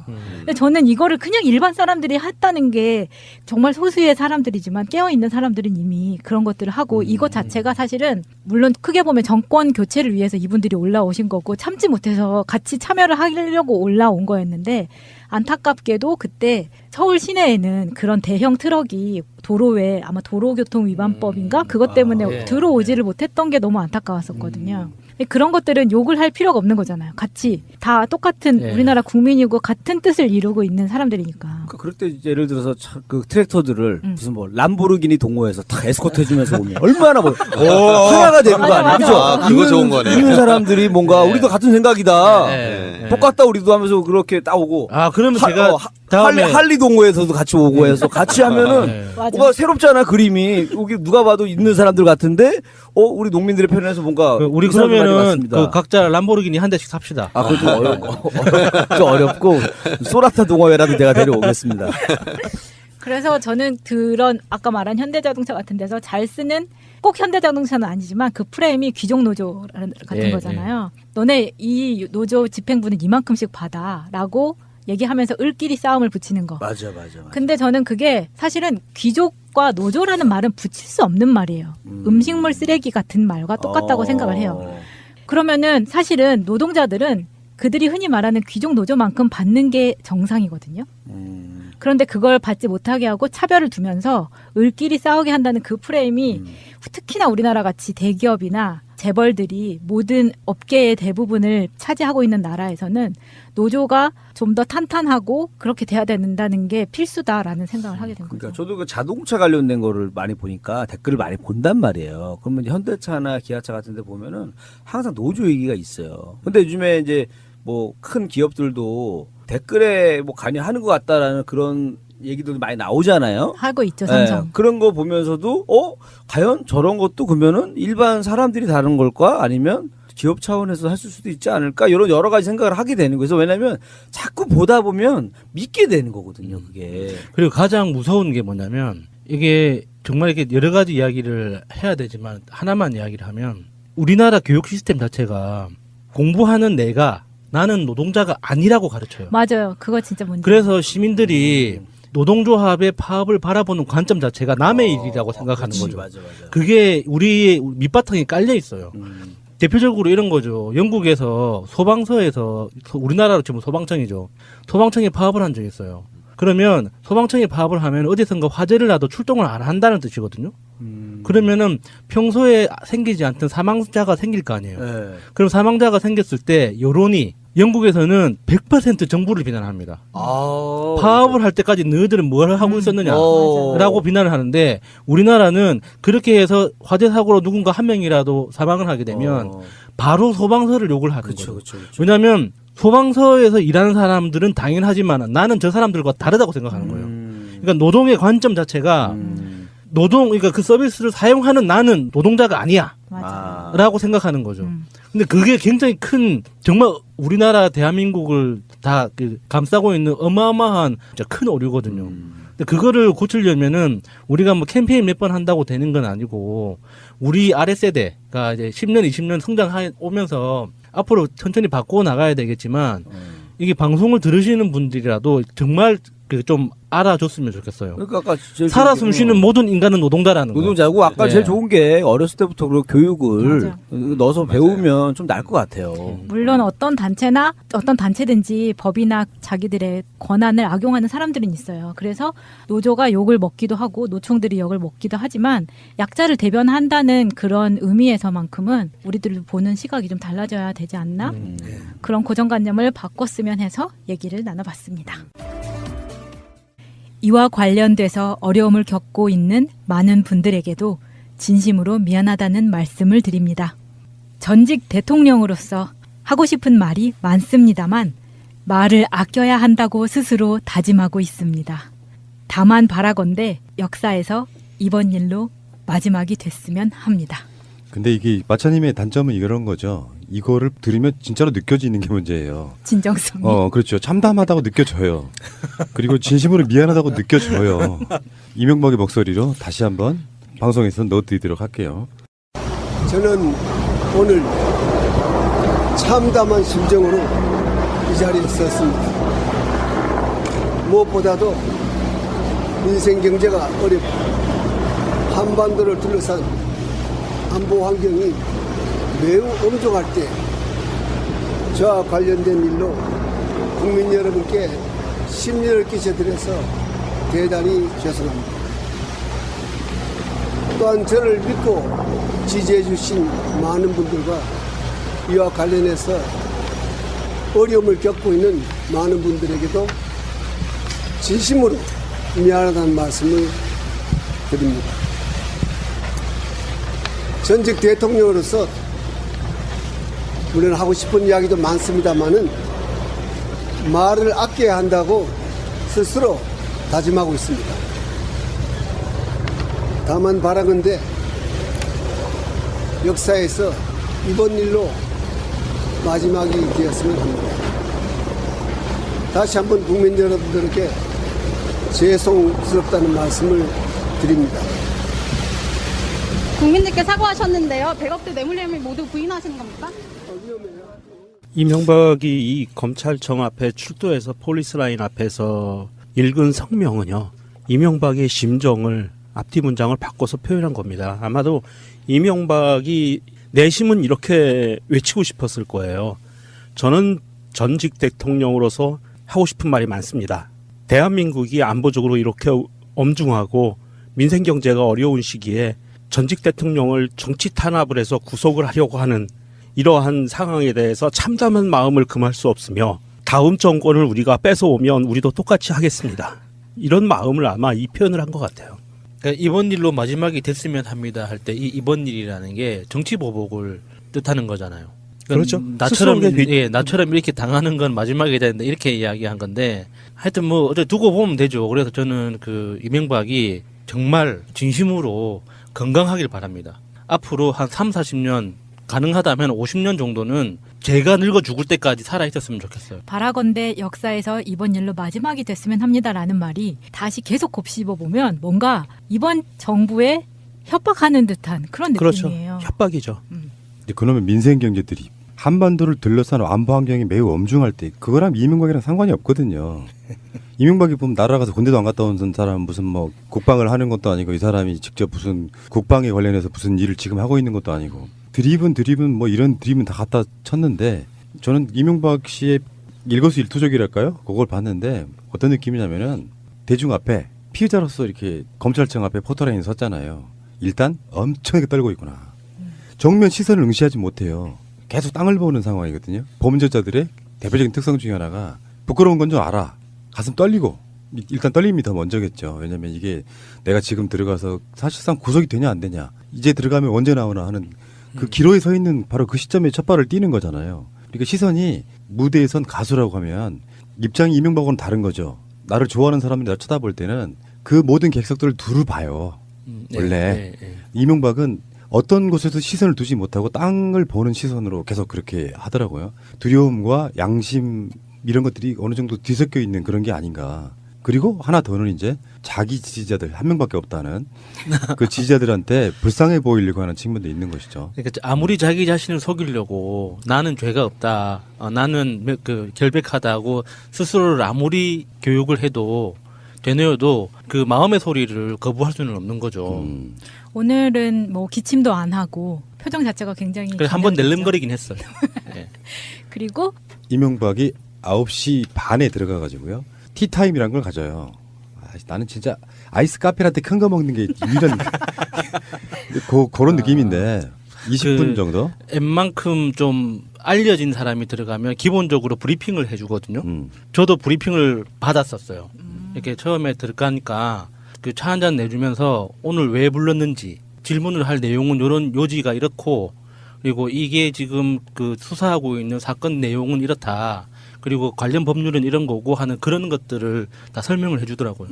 나 이럴 때 한번 숟가락 한번 얹어볼게요. 오늘 또 하트 안 뜨시신 분들은 이명박 구속이 싫으신 분들이에요. 아하. 지금 찍어주세요. 네. 오늘 한 10만 개 가겠네요.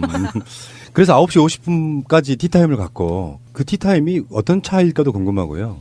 모든 디테일을 다 알고 싶어. 코피. 코피? 난 녹차라고 봐요. 네. 이명박이 커피를 마셔서는 그렇게 얼굴이 뺀질뺀질할 수 없어. 9시 50분부터 1 10분까지 3시간 넘게 조사를 일단 마쳤다 그러는데 오전 동안의 조사는 대부분 다 그런 거였다 그럽니다. 가장 첫 번째 질문이 다스였대요. 근데 거의 대부분을 아니다. 아니라고. 내가 다스의 주인이면 얼마나 좋겠습니까? 뭐 이런 그 드립들이 그냥 생각나는 그런 측면이었고요. 인정할 수가 없겠죠. 근데 문제는 이제 이명박의 구속은 사실상은 검찰이 억지로 짜맞춘 게 아니고 다스건 국정원 특활비건 뇌물이건 다 자기 측근들의 진술 때문에 만들어진. 그러니까 결국에는 이제 이명박이 계속 부인을 하게 되면 검찰은 그런 상태로 가겠죠. 일단 구속시키고 지금 재판 중이거나 오늘 김백준도 재판이 있었는데 재판 중이거나 하는 그 측근들 잡아다 놓은 사람들 갖고 대지 질문하겠죠. 이 요거는 그러니까 문재인 정부의 정치 보복일 수가 없어요. 뇌물이나 이런 사건들의 본질을 측근들이 지금 불어댔는데 그게 무슨 뭐 정치 보복이라고 얘기할 수 있냐 이런 거고. 그래서 불법성이 드러났는데 공소시효도 남아있는데 처벌 안 한다는 게 이상하잖아. 점심을 설렁탕 했다. 이야기도 중요한 보도 중에 하나가 됐어요. 예, 그 아마 연지연 곰탕을 먹었지 않을까. 사람이 그 지금 맛있다고 알려진 거를 좀 줘야지. 맛을 저는 안 해. 진심으로 이명박이 건강했으면 좋겠다니까요. 앞으로 연지연 곰탕에서 대놓고 먹었으면 좋겠네요. 동아일보에서는 헤드를 이렇게 뽑았습니다. 이명박 전 대통령 점심은 설렁탕. 실용주의 소신과 맞아 평소에도 선호. 동아일보 아주 지랄을 하십니다. 진짜 끝까지 개지랄이다 진짜. 설렁탕 얘기 잠깐만 해볼게요. 설렁탕은 그렇게 간단치가 않아요. 설렁탕은 끝까지 말아먹겠다. 뭐 이런 거. 뭐 그럴 수도 있겠지. 이명박이 대통령 당선할 때 컨셉이 국밥이었잖아. 사실 우리나라 음식 이야기 좀 할게요. 뭐 이명박에 대해서 이렇게 깊이 이야기할 게 없는 게 우리는 이야기 다 했지 지금까지. 선농단, 뭐 설렁탕의 유래는 여러 가지가 있는데. 선농단. 이거 국정농단은 아니고요. 임금이 선농단이라고 하는 곳에 가서 올 한 해에 농사를 잘 짓게 해주세요라고 이렇게 제사를 지내요.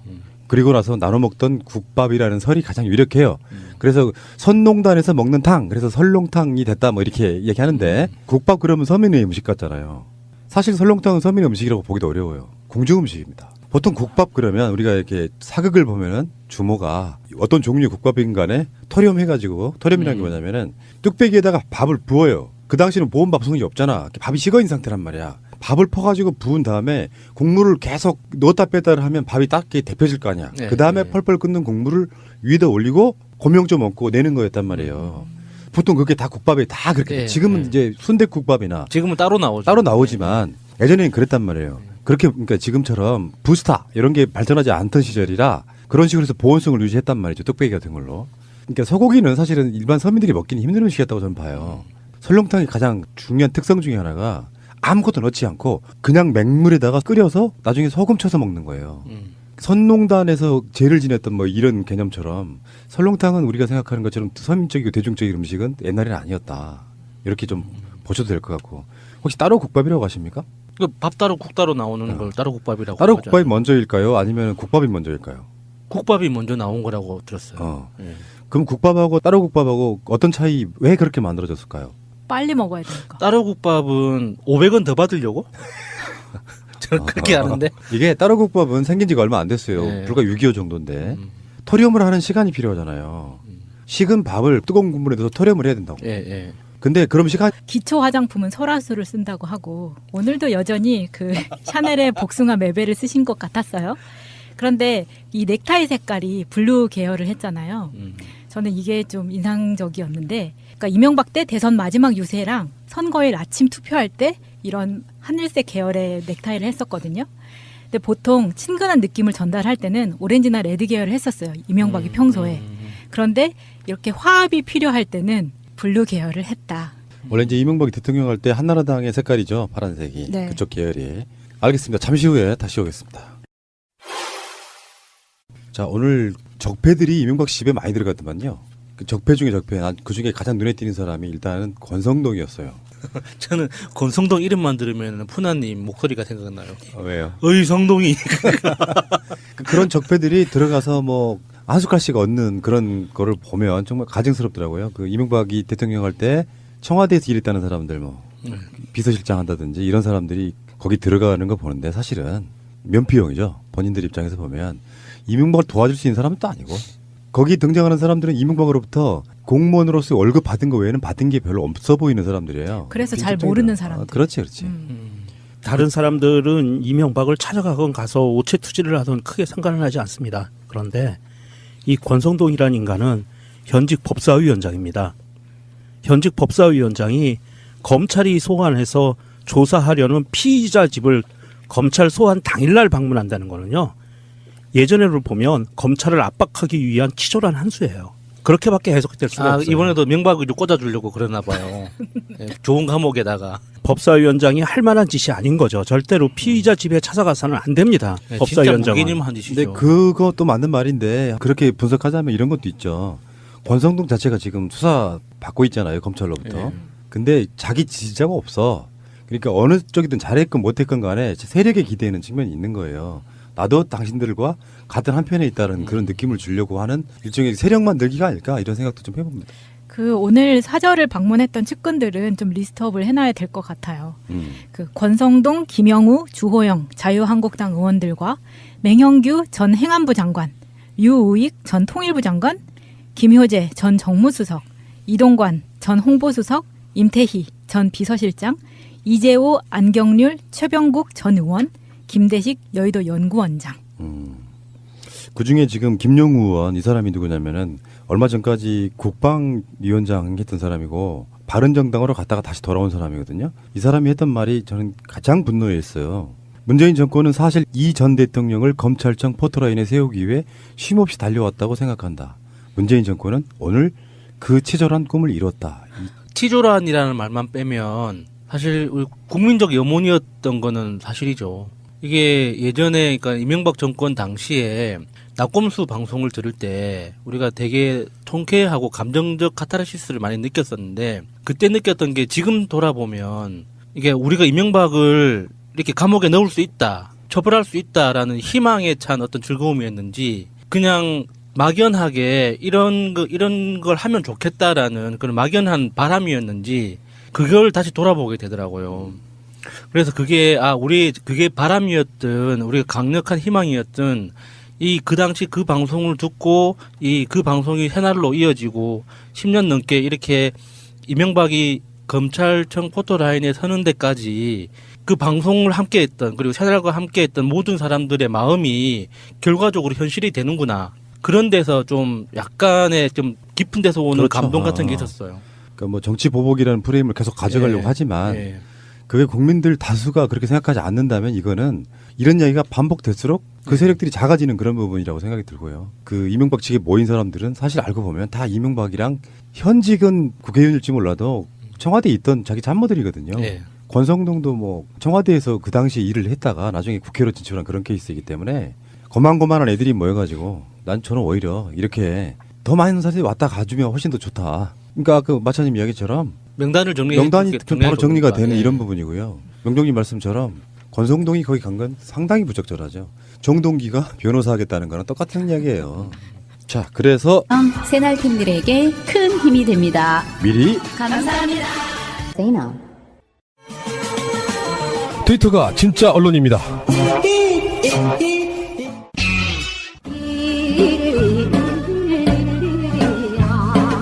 BBK라는 투자 자문회사를 설립을 하고 여러분 이거 다 거짓말하는 걸 아시죠?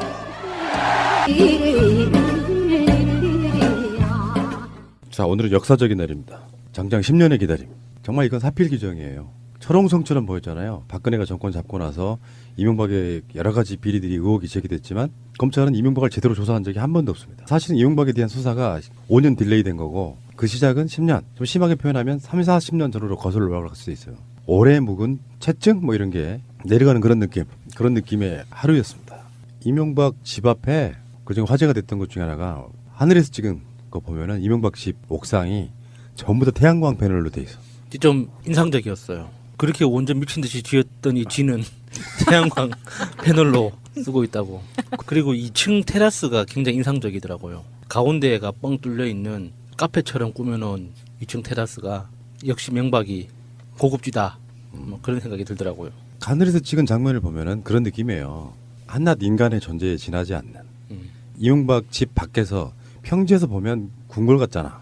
그래 느껴지는 그 어마함. 담장도 높고. 그 느낌인데 하늘에서 보면 한낱 미물에 지나지 않는. 정말 높은 하늘에서 보면 개미보다 못한 존재가 인간입니다. 거기다 그 박근혜 때하고는 정말 대조되는 게 박근혜 때는 진짜 그 전쟁터 같았잖아요. 그 각지에서 모여있던 극렬 지지자들이 삼성동을 터져나가듯이 막 에워쌌었는데 경찰과 취재진 말고는 정말 아무도 없는 한적한 그런 모습이 좀 대조적이었어요. 보도에 보면 딱 한 명의 지지자가 왔다. 네. 차라리 그건 안 오니만 못해. 없는 것보다 더 자존심 상하는 거 아닌가요? 그렇지. 그러니까 장미 한 송이. 이명박 입장에서 컨셉으로 지지자들은 오지 말라고 했다 이런 거란 모를까. 지지자가 한 명 딱 오고 나머지 전부 다 이명박을 구속하라 외치시는 분들. 그중에 낯익은 분 2분 계시더라고요. 강효미 씨는 다스는 누구 겁니까? 이거를 블랙하우스에서 질문을 한 지 4개월 만에 직접 이명박을 만난 거라고 하죠. 그래서 직접 다스는 누구 겁니까? 라고 물어봤지만 대답은 들을 수 없었다는. 이명박 전 대통령님, 다스는 누구 겁니까?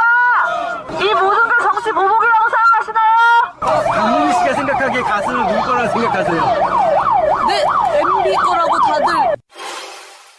둥그리 박성수님의 이제 개사료를 갖다가 이제 그놈의 컨셉 개사료. 지금 굶어 죽어가는 개들이 얼마나 많은데 지금 그렇게 아까웠게 거기다가 뿌립니까 그거? 그래도 마음이 이쁘잖아요. 든든하게 먹고 가라고 아침에. 얼마나 마음이 예뻐요. 근데 제가 거기에다가 박성수님한테 댓글을 하나 달았는데 사실은 게사료라는 건 상징적인 거잖아요. 네. 겉에 봉지에는 게사료라고 쓰시되 안에는 고양이 사료를 넣어달라. 왜냐하면 강남에는 유기견이 별로 없어요. 근데 길냥이는 있으니까 쥐 잡는 데는 주워 먹을 수는 있거든요. 아니, 쥐 잡는 데는 고양이가 훨씬 더 낫죠. 아이고. 카카 개사료 가져왔습니다. 예, 이거 어떻게 전할 방법이 이게 참 던질 수도 없고 예, 참 아쉽네요. 예. 전달이 안 되나요? 마지막 저희도 안에 못 들어갑니다. 보온정, 미온정이 다 들어있는데 진짜 네네. 마지막 가시는 길이라도 이 사제에서 마지막이라도 네. 회라도 좀 든든히 채우고 가셔야 할 텐데. 제도로서의 민주주의가 흔들리고 구타는 일은 이제 없습니다. 민주주의가 밥이고 밥이 민주주의가 되어야 합니다. 자, 어쨌건 이명박 씨는 9시 14분에 논현동을 출발합니다. 그리고 9시 23분이니까 뭐 경찰이 교통통제를 하기 때문에 10분이 안 걸렸어요. 서울중앙지검에 도착한 게. 그래서 글을 써왔죠. 짧은 A4 용지에다가 글씨도 너무 크더라. 글씨가 너무 커요. 저는 오늘 참담한 심정으로 이 자리에 섰습니다. 무엇보다도 민생 경제가 어렵고 한반도를 둘러싼 안보 환경이 매우 엄중할 때 저와 관련된 일로 국민 여러분께 심려를 끼쳐드려서 대단히 죄송합니다. 또한 저를 믿고 지지해 주신 많은 분들과 꼭 알아야 할 어제의 뉴스.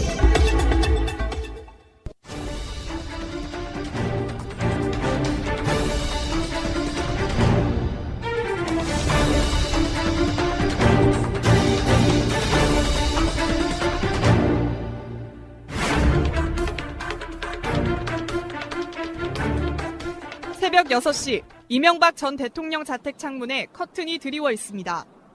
어두운 자택은 담장 밖 취재진들이 밝힌 불빛과 대조를 이룹니다. 날이 밝자 권성동 의원, 이재호 전 의원 등 이 전 대통령 측근들이 속속 모여듭니다. 측근들이 떠나고 10분 뒤 이 전 대통령은 검은색 차량을 타고 자택을 나섰습니다. 차량은 경찰 경호를 받으며 텅 빈 도로를 달렸습니다. 논현역과 반포역을 지나고 이후 교대역 사거리와 서초대로를 거쳐 중앙지검에 도착했습니다. 거리는 5km가 채 안 됐습니다. 이 전 대통령이 검찰 수사를 받은 건 지난 2008년 BBK 특검 때가 마지막입니다. 꼬리곰탕을 먹으며 1시간 동안 면담에 그쳐 비난을 받았습니다. 포토라인에선 이명박 대통령은 준비한 발언을 마친 뒤 곧바로 조사실로 향했습니다. 처음 다스 실소유주 논란이 제기된 지 10여 년, 자택에서 검찰청까지 걸린 시간은 단 10분도 되지 않았습니다. 포토라인에선 이 전 대통령은 미리 준비한 발표문을 꺼내들고 먼저 참담하다고 말했습니다. 저는 오늘 참담한 심정으로 이 자리에 섰습니다. 무엇보다도 민생 경제가 어렵고 한반도를 둘러싼 안보 환경이 매우 엄중할 때 저와 관련된 일로 국민 여러분께 심려를 끼쳐드려서 대단히 죄송합니다. 국민과 지지자들, 자신으로 인해 피해를 본 사람들에게 사과한다고도 했습니다. 그리고는 우회적인 표현으로 검찰 수사에 대한 입장을 밝혔습니다. 전직 대통령으로서 물론 하고 싶은 이야기도 많습니다만은 말을 아껴야 한다고 스스로 다짐하고 있습니다. 정치 보복을 당하고 있다는 듯한 암시도 남겼습니다. 다만 바라건대 역사에서 이번 일로 마지막이 되었으면 합니다. 하지만 오늘 발언은 최근 두 번의 메시지와는 달랐습니다. 그러나 지나간 6개월 적폐청산이라는 명목으로 보면서 이것이 과연 개혁이냐, 감정풀이냐, 정치적 보복이냐 이런 의심이 들기 시작했습니다. 노무현 대통령의 죽음에 대한 정치 보복이라고 보고 있습니다. 두 번의 입장 발표 이후 측근들의 결정적 진술과 새로운 뇌물수수 정황들이 나오면서 발언 수위를 누그러뜨린 것으로 풀이됩니다. 이 전 대통령은 뇌물 혐의를 모두 부인하는 것이냐, 다스는 누구 것이라 생각하냐는 등의 취재진 질문에도 답하지 않았습니다. 이명박 전 대통령은 숱하게 제기된 의혹에도 떳떳하다고 주장해왔습니다. 누구도 나의 길을 막을 수가 없습니다. 저는 정직하고 당당하게 살았기 때문입니다. 대통령이 된 뒤에도 마찬가지였습니다. 청와대 확대 비서관 회의에서 당시 정권이 돈을 받지 않는 선거로 탄생한 도덕적으로 완벽한 정권이라고 한 겁니다. 하지만 이번 검찰 수사 과정에선 많은 개인 비리 의혹들이 터져나왔습니다. 2007년 경선 당시 제기된 홍은 플래닝 관련 의혹이 대표적입니다. 서울시장으로 있으면서 뉴타운 계획을 홍은 플래닝이라는 회사에 넘겨줬다는 건데 검찰은 이 회사가 이 전 대통령의 차명회사라는 결론에 도달했습니다. 또 2007년 대선 당시 측근을 동원해 마치 수금하듯 금품을 받아냈다는 의혹도 새롭게 드러났습니다. 지금까지 드러난 것만 ABC 상사, 성동조선, 대보그룹 등에서 받은 33억여 원에 달합니다. 이 전 대통령은 모든 의혹을 음모론으로 치부하고 있지만 검찰은 오늘 조사에서 비리 혐의를 입증할 물증과 진술을 하나하나 꺼내놓으며 추궁하고 있습니다. 방송 중간에 좋아요를 눌러주시면